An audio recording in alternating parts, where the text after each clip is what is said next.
ناظرین، تاجکستان اپنی سرزمین پر ہونے والے حملے کا جواب دینے کو تیار ہے، اور ہم یعنی پاکستانی یعنی کہ اسحاق ڈار اور یہ ہماری حکومت یہ ہمیں کیا سبق سکھا رہی ہیں، یہ ہمیں کیا بتا رہے ہیں، یہ ہمیں اچھے اور برے طالبان کی باتیں بتا رہے ہیں، یہ ہمیں طالبان کے لیے گندم بھیجنے کی ہمیں کہانیاں سنا رہے ہیں، دوسری طرف یہ کہیں مذاکرات بھی کر رہے ہیں۔ تو دونوں ملکوں میں ان کی سٹریٹجیز میں اتنا کیوں فرق ہے؟ تاجکستان اس طرح کیوں سوچتا ہے؟ پاکستان اس طرح کیوں سوچتا ہے؟ کس کو کیا ملے گا؟ کیا پاکستان اس طرح سے کچھ حاصل کر پائے گا اس پر؟ اور دوسرا یہ کہ افغانستان کے اندر جاری گمسان کی لڑائی، گمسان کی جنگ وہ جاری ہے، اس کی مزید تفصیلات میں پہلے بھی آپ کو بتاتا ہوں،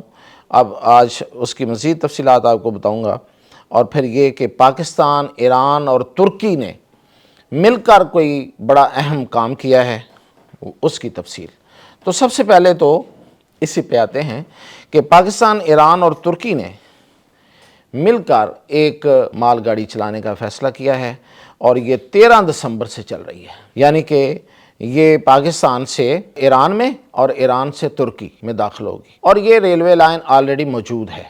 پاکستان سے تفتان اور تفتان سے آگے زہدان، اور زہدان سے وہ گزرتی ہوئی ترکی میں داخل ہوگی۔ اور ترکی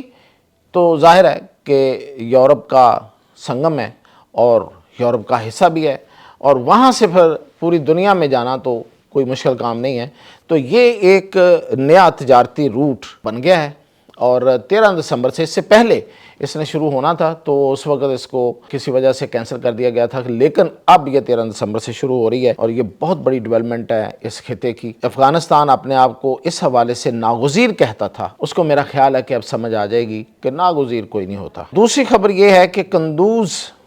افغانستان کے، جو میں اندرونی لڑائی کی باتیں آپ کو بتاتا رہتا ہوں، اب اس میں مزید جو انفارمیشن ملی ہے وہ یہ ہے کہ افغانستان کے صوبے قندوز میں جبہ مزاحمت ملی یعنی کہ نیشنل ریزسٹنس فورس، جو کہ ان طالبان سے لڑ رہی ہے، یہ وہ طاقت، وہ فورس ہے، اس نے وہاں پہ آپریشن کیا ہے، اور یہ آپریشن یہ تھا کہ طالبان جو کسی حملے کی تیاری کر رہے تھے این آر ایف پر یعنی کہ ریزسٹنس فورس پر، اس کو انہوں نے پری ایمپٹ کیا ہے، خود آ کے ان کو پکڑا، ان کو مارا، ان کے قافلے پہ حملہ کیا، اور طالبانوں میں سے ایک طالبی دہشت گرد کو مار دیا گیا، اور کئی جو ہیں وہ زخمی ہیں۔ تو یہ روزانہ کی بنیاد پہ کارروائیاں ہو رہی ہیں، اور ان طالبانوں کو اس طرف دھکیلا جا رہا ہے، یعنی کہ وہ اپنے علاقے جو این آر ایف کے جہاں پہ ان کی موجودگی ہے وہاں سے طالبانوں کو وہ دن بدن نکالتے جا رہے ہیں۔ اب میں آپ کو بتا رہا ہوں جو خبر ہے، وہ بڑی اہم خبر ہے، وہ یہ ہے کہ پاکستان اور افغانستان کے اس وقت مذاکرات ہو رہے ہیں سعودی عرب، اور وہاں پہ حقانی گروپ کے انس حقانی گئے ہیں مذاکرات میں حصہ لینے کے لیے۔ پہلے فیز میں طالبان جو ہیں وہ انہوں نے ساری باتیں مان لی۔ آپ کو یاد ہوگا کہ مکہ مکرمہ کی چھت پہ کھڑے ہو کے ان لوگوں نے ایک دفعہ وعدے کیے تھے، قسمیں اٹھائی تھی، جب نواز شریف کا دور تھا، جب یہ انہوں نے طالبان اور باقی لوگوں نے یہ کہا تھا کہ ہم مشترکہ حکومت بنائیں گے، اور پھر وہ حکومت جو ہے وہ بہت جلد ختم ہو گئی تھی۔ ان کی قسمیں، ان کے قرآن، وہ جو خانہ کعبہ میں اگر یہ اٹھا کے مکر سکتے ہیں تو سعودی عرب میں جا کے ریاض میں اگر یہ مذاکرات کر رہے ہیں، اور وہاں پہ اطلاع یہ ہے کہ ابتدائی جو مرحلہ اس میں یہ ساری باتیں مان گئے ہیں۔ پاکستان نے جو انہیں کہا کہ یہ کرتے ہیں، انہوں نے کہا جی ہوتا ہے ہمارے ہاں سے، انہوں نے کہا کہ اب آپ روکیں گے، انہوں نے کہا جی روکیں گے۔ جب پاکستان نے یہ کہا کہ یہ لکھ کر دیں تو مکر گئے، اس لیے کہ ان کو خطرہ ہے۔ خطرہ کیا ہے؟ ان کی تو ہر وقت ان کا جو ہے نا وہ منصوبہ یہی رہتا ہے، ان کی منٹیلٹی یہی ہے کہ انہوں نے مکر جانا ہے۔ مکر جانے سے پہلے بھی جو انہوں نے فضا بنائی ہے اپنی پبلک میں پاکستان کے خلاف، اور اپنا جھوٹا نیریٹو جو انہوں نے بیچا ہے کہ بھئی ہم حق پہ ہیں اور پاکستان حق پہ نہیں ہے،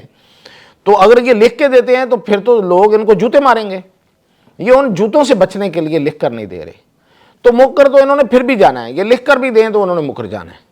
لہٰذا یہ پتہ تو پاکستانیوں کو ہے، اور بالکل صحیح طرح سے پتہ ہے، اور ہمیں بھی پتہ ہے، لیکن کیا کریں اسحاق ڈار کا اور اس حکومت کا۔ پرسوں ہمیں یہ لیکچر دے رہے تھے کہ ان میں کچھ اچھے ہیں، کچھ برے ہیں، کچھ جنگجو ہیں اور کچھ صلح جو ہیں، اور بھئی ان میں سے کوئی بھی اچھا نہیں، کوئی بھی برا نہیں، تاریخ نے ہمیں یہی سبق سکھایا ہے، اور ہم ابھی کچھ دنوں پہلے تک یہ کہتے رہے ہیں کہ اب ہم گڈ اینڈ بیڈ طالبان کی تقسیم میں تفریق میں نہیں پڑیں گے، تو پھر آپ اس طرف آ گئے، پھر آپ کہہ رہے ہیں ان میں اچھے ہیں، برے ہیں، صلحجو ہیں اور جنگجو ہیں۔ بھئی یہ نہیں ہے اچھے، یہ پاکستان کے ساتھ اچھے نہیں ہیں، ہوں گے اچھے، ہمیں ان کے اچھائی اور برائی کو ڈٹرمن کرنے کا کوئی حق نہیں ہے، لیکن ہمارے ساتھ اچھے نہیں ہیں، بڑی سیدھی سی بات ہے، اور کبھی اچھے نہیں رہے۔ ان کو جو سکھانے کا، سبق سکھانے کا، ان کا علاج کرنے کا جو طریقہ کار جو تجویز کیا گیا تھا، اس سے پیچھے کیوں ہٹ رہے ہیں؟ مطلب آپ ان کو اب گندم دینے چل پڑے ہیں کہ وہ جی اقوام متحدہ۔ میں نے پہلے بھی آپ کو بتایا کہ اقوام متحدہ کی طرف سے ایسی کوئی ہم پہ بائنڈنگ نہیں ہے، یعنی کہ ہماری کوئی مجبوری نہیں ہے، ہم پہ کوئی انٹرنیشنل کمپلشن نہیں ہے، کوئی جبر نہیں ہے کہ ہم ہر صورت ان کو گندم دیں۔ وہ ایک لوز سا ایک کنونشن ہے اقوام متحدہ کا کہ بھئی جو لینڈ لاک کنٹریز ہوتے ہیں ان کو سامان جو ہے ضروری کھانے پینے کا وہ پہنچایا جانا چاہیے۔ اب چاہیے تو وہاں آتا ہے نا جہاں پہ کوئی دوسرا بھی اچھے کام ان کو بھی کرنے چاہیے، وہ ہمارے خلاف دہشت گردی نہ پھیلائیں، تو اگر وہ پھیلائیں اور وہ ہمیں مارنے پہ ہماری جانوں کے دشمن بن جائیں تو پھر ہم ان کو کھانا کھلائیں، تو کیا ہم پہ ہی فرض ہے؟ باقی اور بھی تو ان کی سرحدیں ہیں نا۔ ابھی میں ایک سرحد کی آپ کو خبر دے رہا ہوں، وہ یہ ہے کہ تاجکستان نے جو ان پر تاجکستان کی سرزمین پر یہ 2 حملے کر چکے ہیں پچھلے کوئی 5 دنوں میں، اور 5 چینی انہوں نے مار دیے وہاں پہ۔ پہلے 3 چینی مارے تاجکستان کے اندر، اب واخان کے علاقے میں اتوار کے روز 2 چینی اور مار دیے۔ اچھا، اب جب یہ کام ہوا ہے ان کی طرف سے، ظاہر ہے میں نے کہا تھا نا کہ یہ تقسیم در تقسیم ہے، ان کے کسی فیکشن نے یہ کام کر دیا، وہاں پہ انہوں نے ڈرون حملہ کیا۔ اب وہ جیسے یہ ہوا ہے تو یہ کنداری اور کابلی جو ہیں، جو گروپس ہیں، یہ ایک دم اٹھ کے آ گئے اور انہوں نے آ کے تو وضاحتیں دینا شروع کر دیں کہ نہیں یہ ہماری طرف سے نہیں تھا، اگر کچھ ہوا ہے تو ہم اس کی تحقیقات کریں گے۔ کبھی ہمارے ساتھ کیا ہے انہوں نے یہ سلوک؟ ہم پہ یہ روزانہ حملے کرتے ہیں، روزانہ کی بنیاد پہ حملے ہوتے ہیں، تو کیا انہوں نے کبھی یہ کہا ہے ہم نہیں کر رہے، ہم آپ کو بتاتے ہیں ہم تحقیقات کر رہے ہیں؟ ہم یہ اتنا تک نہیں کہتے ہمیں، بلکہ الٹا اس حملے کو سیلیبریٹ کر رہے ہوتے ہیں اپنے اکاؤنٹس پہ، اور اسے کہہ رہے ہوتے ہیں کہ یہ ہم اپنا پتہ نہیں کیا پہنچا رہے ہیں آگے تک۔ تو یہاں پہ معاملہ ہی بالکل الٹا ہے، اس لیے کہ آگے جو قوم ہے وہ بڑی مختلف ہے، وہ ہے تاجک۔ تاجک جو ہیں یہ ان سے بہت ڈرتے ہیں، یہ جو افغان ہیں، خاص طور پہ پشتون افغان کی بات کر رہا ہوں، بہت ڈرتے ہیں ان سے۔ میں آپ کو ایک چھوٹی سی مثال دیتا ہوں کہ یہ کہتے ہیں کہ ازبک جو ہے نا، وہ جب بہت مہربان ہو تو وہ ایک بہت غسیلے افغان سے برا ہوتا ہے۔ یہ ان کے ہاں محاورہ ہے، یہ ان کے ہاں کہاوت ہے۔ اور جو تاجک ہے نا، وہ 100 گنا زیادہ ہے ازبک سے ان کے لیے، یہ ہمیشہ ان سے بہت ڈرے ہیں۔ آپ کو پتا نا محمود غزنوی بھی تاجک تھا، اور اس نے ان کی کیا پٹائی کی تھی، تاریخ بتاتی ہے، ان پہ پورا قبضہ کیا، حکمرانی کی۔ ویسے آپ بہت سے لوگ اس کو پشتون سمجھتے ہیں، وہ تاجک تھا، اس نے ان پہ حکمرانی پہلے کی تھی، بعد میں وہ ہندوستان میں آیا تھا۔ اب یہ تاجک جو ہیں، تاجکستان نے اپنی قومی سلامتی کا اجلاس بلایا ہے، اور انہوں نے فیصلہ کیا ہے، ان کے صدر اماملی رحمانوف